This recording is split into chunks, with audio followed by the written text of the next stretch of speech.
Wabarakatuh. Di sini saya Muhammad Wahidi Setiawan akan menjelaskan fenomena tahanan-tahanan yang terjadi pada kapal. Seperti yang kita ketahui bersama, kapal merupakan salah satu transportasi yang umum digunakan dalam kehidupan manusia, seperti untuk mengangkut penumpang, mengirim logistik, dan lain-lain. Untuk melaju secara optimal, kapal harus mempunyai mesin dengan daya yang optimal pula. Untuk itulah diperlukan perhitungan tahanan kapal dalam perencanaan pembangunan sebuah kapal agar kita bisa menentukan seberapa besar daya yang diperlukan kapal untuk bergerak secara optimal. Jadi, apa sih tahanan kapal itu?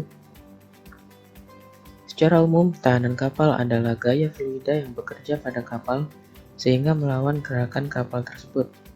Fluida itu dapat berupa air maupun udara. Tahanan kapal sendiri dibagi dalam beberapa macam. Yang pertama, tahanan gesek, tahanan gelombang, tahanan udara, tahanan appendage, dan tahanan sisa. Yang pertama adalah tahanan gesek.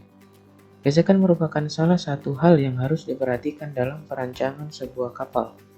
Gesekan-gesekan yang terjadi antara lambung dan air dapat menjadi pertimbangan untuk menentukan jenis lambung.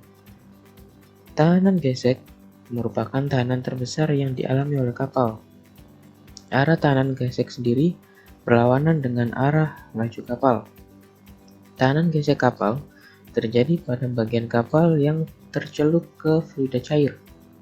Lalu ada gesekan yang terjadi antara badan kapal dan fluida ketika kapal bergerak. Itulah yang dinamakan tahanan gesek. Gesekan yang terjadi itu akibat kapal bergerak di fluida cair. Dan fluida sendiri pastinya memiliki nilai viskositas, bukan? Nilai viskositas itulah yang mempengaruhi besar tahanan gesek. Selain viskositas, pola aliran fluida dan tingkat kekasaran pelat juga mempengaruhi besarnya tahanan gesek. Semakin besar viskositas dan kekasaran pelat, maka tahanan gesek juga akan semakin besar. Biasanya pada kapal-kapal baru, tahanan gesek yang terjadi tidak begitu besar. Namun seiring waktu, tahanan gesek itu akan bertambah besar dikarenakan kekasaran pelat juga bertambah akibat korosi, pengecatan berlapis, dan lain-lain. Selain itu, tahanan kapal juga dipengaruhi oleh luas permukaan yang tercelup air dan juga kecepatan kapal. Tahanan gesek disimbolkan dengan RF atau Resistance of Friction yang dapat kita cari dengan formulasi setengah Rho dikali CF dikali S dikali VS kuadrat, di mana Rho adalah massa jenis fluida cair, CF adalah coefficient of friction atau koefisien gesek, S adalah luas permukaan basah atau luas permukaan yang tercelup oleh air, dan VS adalah kecepatan kapal. Dengan perhitungan ini, kita dapat mengetahui besarnya tahanan gesek yang terjadi pada kapal. Yang kedua adalah tahanan gelombang. Ketika kapal bergerak pastinya akan menimbulkan gelombang air di sisinya. Itulah yang dinamakan tahanan gelombang. Tahanan gelombang adalah hambatan yang diakibatkan adanya gerakan kapal pada fluida cair sehingga dapat menimbulkan gelombang. Di situ ada energi yang diperlukan untuk tetap mempertahankan terjadinya gelombang. Jadi terdapat energi yang terbuang menjadi gelombang. Itulah yang dinamakan tahanan gelombang. Gelombang yang dihasilkan kapal dipengaruhi oleh kecepatan kapal dan bentuk lambung kapal itu sendiri. Semakin streamline bentuk kapal, maka tahanan gelombang yang dihasilkan juga akan semakin kecil. Tahanan gelombang disimpulkan dengan RWM atau Resistance of Wave Making, di mana RWM dapat kita peroleh melalui persamaan setengah dikali Rho dikali CWM dikali S dikali VS kuadrat, di mana Rho adalah massa jenis fluida cair, CWM adalah koefisien gelombang, S adalah luas permukaan basah, dan VS adalah kecepatan kapal.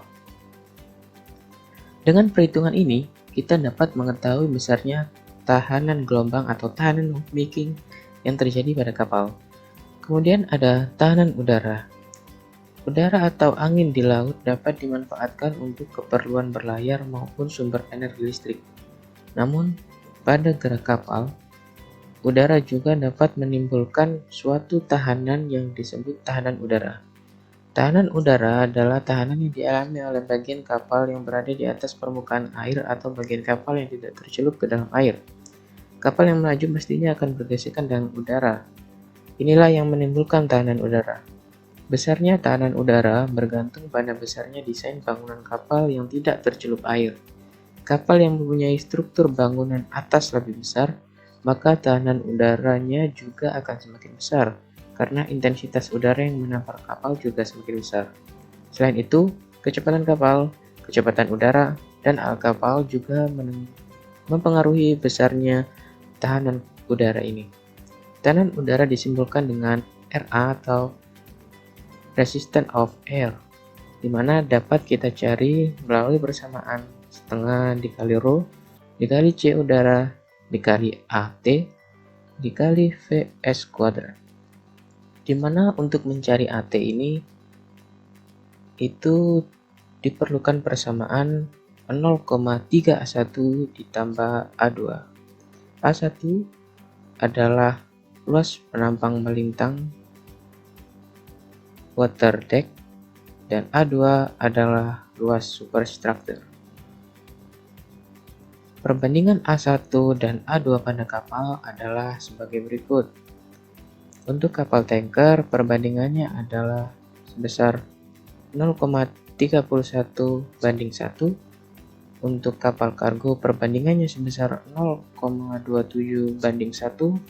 Untuk kapal liner, perbandingannya sebesar 0,26 banding 1. Dengan perhitungan ini, kita dapat mengetahui besarnya tahanan udara yang terjadi pada kapal. Tahanan appendage.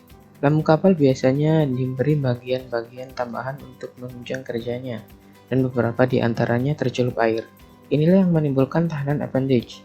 Tahanan appendage adalah tahanan yang disebabkan oleh adanya tonjolan di bagian kapal.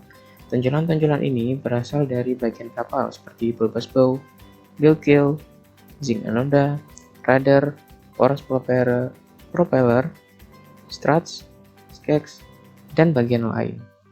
Tahanan appendage disimbolkan dengan RAPP atau Resistance of Appendage, yang mana bisa kita cari melalui persamaan setengah dikali Rho dikali CAPP dikali S dikali VS kuadrat, di mana Rho adalah massa jenis fluida cair, CAPP adalah koefisien gelombang, S adalah luas permukaan basah, dan VS adalah kecepatan kapal.